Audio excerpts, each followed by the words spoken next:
Start doubling down on that personality, buddy. That's right. Start working on how to connect with people, how to reach people, how to touch their souls, right? Because that's the only thing that I can possibly think of right now that can act as a wall against this new wave of AI artists, right? Billboard reporting an AI artist here with a writer behind it, another human being behind it, getting a $1 million+ record deal. And here's the thing, in my lifetime, I've seen people not have a lot of personality, not be particularly PR savvy and things like that, but they had a lot of talent. And labels back then were willing to take the risk and do the investment to develop them, make something out of them, do some marketing around them, right? It costs a lot of money, but they would own years of your catalog, all type of 360 deals.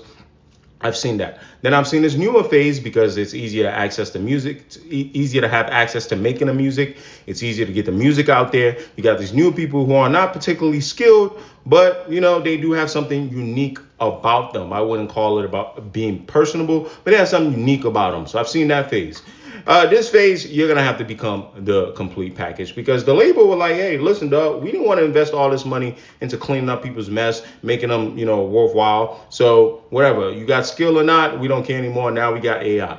And then you got the other phase where the label was like, all right, well, we'll put money into making the records work, even though you're not that skilled, but there's something about you that's interesting. Now they can cut that out. At the end of the day, capitalism always wins. Now they don't have to put too much money into you, the person. We'll put money into the AI's music. We can tweak it as much as we want to make it sound as clean as possible. But does it have soul? You can't teach that. And that's where your personality comes in. It's never been more important. And you don't have to be the greatest person. You don't have to be the nicest, kindest. No. Just let your personality out.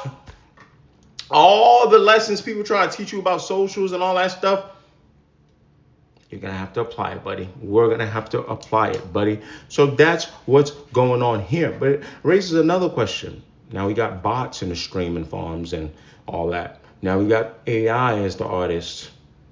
And then how's everybody getting paid? Money is not real. But it all comes down to the audience at the end of the day. It comes down to you.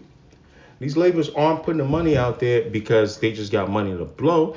They're putting the money out there because there's a market. I've sat in some really capitalistic rooms. I know how they talk. There is a market, and forget the harms of what AI can do to the environment, to the world, and resources. Forget all that. Just let's talk about the audience. Clearly, there's something about this that you guys are starting to become numb to. That's a problem for me, but I do believe the fight can still be won, and that's the fact that people, the artists, will have to start connecting with the audience by being extremely skillful, get back to learning about music again, and being personable in your own way.